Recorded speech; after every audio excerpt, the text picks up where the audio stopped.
Assalamualaikum warahmatullahi wabarakatuh. Di sini saya akan menjelaskan tentang mata kuliah rekayasa perangkat lunak yang bertemakan web engineering. Sebelumnya, perkenalkan, nama saya Riko Aditya Pratama dengan NIM 19141010209 dari kelas SI 5E. Pembahasan yang akan kita bahas pada topik kali ini, yang pertama ialah web engineering, yang kedua tujuan web engineering, dan yang ketiga web process framework. Web engineering.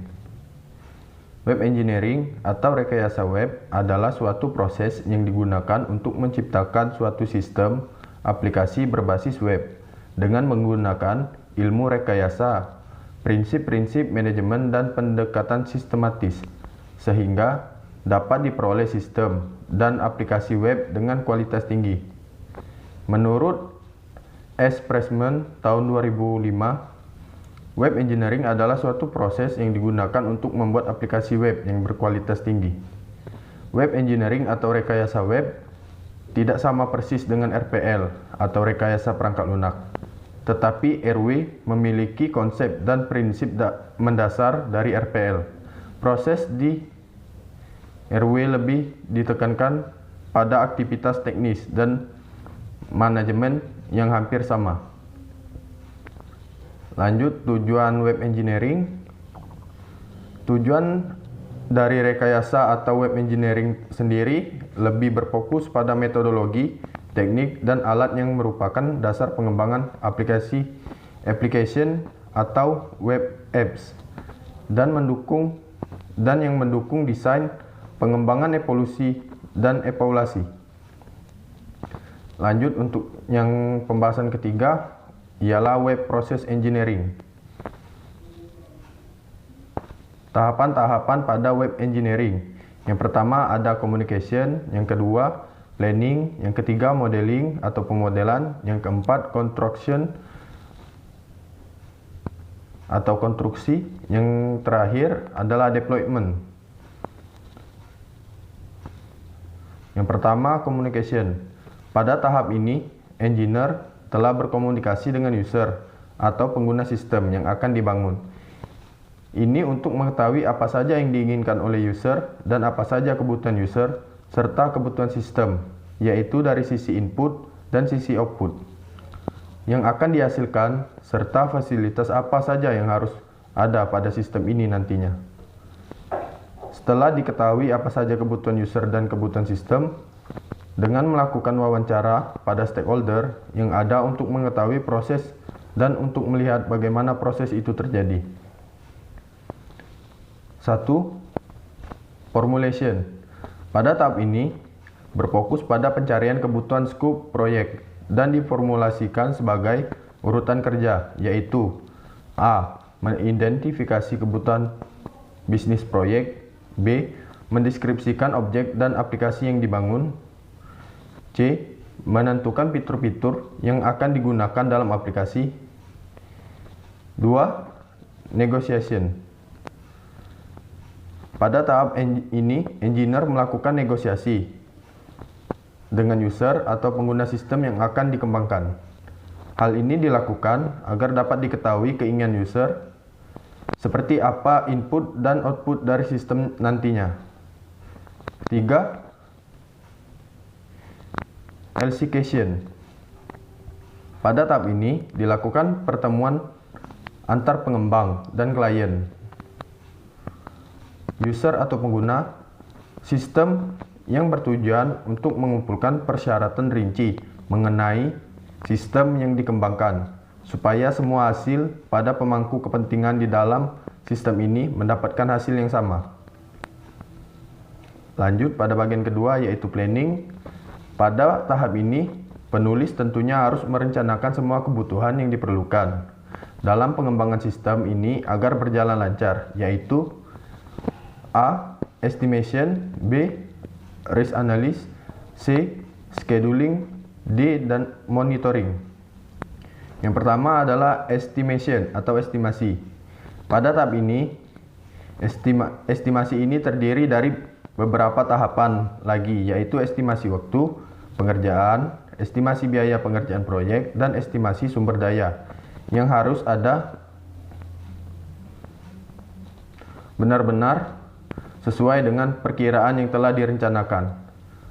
A. Estimasi waktu pengerjaan proyek. B. Estimasi biaya pengerjaan proyek. C. Estimasi sumber daya. 2. Dalam tahap ini, pengembang harus mendengarkan dari user dan teamwork mengenai risiko apa saja yang akan dihadapi dalam pengembangan sistem. Setiap anggota tim diminta untuk membuat daftar risiko, misalkan risiko orang atau human risk, potensi masalah yang dapat berlangsung ditelusuri, ke beberapa tindakan manusia yang gagal atau salah. B. Risiko produk, masalah potensial yang terkait dengan web apps, konten, fungsi, kendala, dan kinerja. C.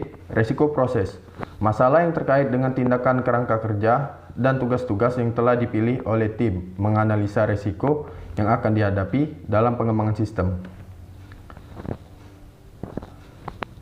3. Scheduling atau penjadwalan. Project scheduling atau jadwal proyek dibuat oleh project manager untuk mengatur manusia di dalam proyek dan menunjukkan kepada organisasi bagaimana pekerjaan atau proyek yang akan dilaksanakan. Ini adalah alat untuk memantau bagi project manager apakah proyek dan tim masih terkendali atau tidak. Penjadwalan pengerjaan proyek sangat penting karena berkaitan langsung dengan waktu pengerjaan agar tepat waktu dalam menyelesaikan proyek pengembangan sistem. 4. Monitoring atau monitor. Monitoring merupakan kegiatan untuk mengamati atau meninjau kembali dan mempelajari secara terus-menerus atau berkala mengawasi kegiatan proyek yang dilakukan oleh pengelola proyek di setiap tingkatan pelaksanaan kegiatan untuk memastikan bahwa pengadaan dan penggunaan input, jadwal kerja, hasil yang ditargetkan, dan tindakan lainnya yang diperlukan berjalan sesuai rencana. Monitoring berfokus pada pengendalian pekerjaan ke arah tujuan, penggunaan secara efektif sumber daya yang ada, perbaikan dan koreksi masalah yang ada, dan pemberian imbalan pencapaian tujuan. C. Modeling. Pada tahap pemodelan atau modeling, ini engineer melakukan analisa terhadap sistem yang berjalan, menganalisa kebutuhan sistem yang akan dikembangkan, serta membuat rancangan desain, struktur tabel, basis data, dan merancang struktur menu serta tampilan halaman. 1. Analisis. Kegiatan untuk menentukan persyaratan-persyaratan teknik dan mengidentifikasi informasi yang akan ditampilkan pada aplikasi berbasis web. Analisis yang digunakan pada rekayasa web dilakukan dari 4 sisi, yaitu yang pertama, analisis isi informasi adalah mengidentifikasi isi yang akan ditampilkan pada aplikasi berbasis web ini. Isi informasi dapat berupa teks, grafik, audio, maupun video. Yang kedua, analisis interaksi, analisis yang menunjukkan hubungan antar web dan pengguna. Yang ketiga, analisis fungsional, analisis tentang proses bagaimana aplikasi berbasis web ini akan menampilkan informasi kepada pengguna. Dan yang terakhir, analisis konfigurasi. Konfigurasi yang digunakan pada aplikasi berbasis web, internet, intranet, atau extranet. Selain itu, analisis ini juga meliputi relasi database dengan web jika diperlukan. Yang kedua, ada desain. Pada tahapan ini, seorang developer akan memodeling desain pada proyek yang akan dirancang atau dikembangkan sesuai dengan keinginan user atau pelanggan. Contohnya, rancang tabel proyek. D. Construction. Tahap construction merupakan tools dan teknologi web engineering yang diaplikasikan untuk membentuk aplikasi web yang dimodelkan menggunakan PHP, Apache, MySQL, Macromedia, Dreamweaver, dan Adobe Photoshop 7.0. 1. Coding merupakan proses penerjemahan bentuk desain menjadi kode atau coding, atau bentuk bahasa yang dapat dibaca oleh mesin. Yang kedua, testing. Setelah pengkodean selesai, dilakukan pengujian testing terhadap sistem dan juga kode yang sudah dibuat. Tujuannya untuk menemukan kesalahan yang mungkin terjadi untuk nantinya diperbaiki. Dan yang terakhir ada deployment. Deployment adalah kegiatan yang bertujuan untuk menyebarkan aplikasi web yang telah dikerjakan oleh para pengembang. Penyebarannya dapat melalui beragam cara, tergantung pada jenis aplikasi webnya. Yang pertama, delivery. Tahapan ini adalah tahapan yang dilakukan dengan melihat respon dari user atau pengguna terhadap sistem yang telah dibuat. Penilaian dilakukan melalui standar uji kelayakan pada penerapan web engineering sebagai solusi masalah yang sedang dihadapi sehingga dinyatakan tingkat kelayakannya. Yang kedua, evaluation merupakan tindak lanjut dari tahapan delivery, yang dimana pada tahap ini seorang developer akan mengevaluasi kekurangan dari web aplikasi yang dikembangkan. Dengan kata lain, jika terdapat kekurangan, maka developer akan melakukan pengembangan lebih lanjut terhadap aplikasi web yang dikembangkan. Oke, setidaknya sampai situ saja penjelasan tentang web engineering dari saya. Lebih kurangnya saya mohon maaf. Saya akhiri. Wassalamualaikum warahmatullahi wabarakatuh.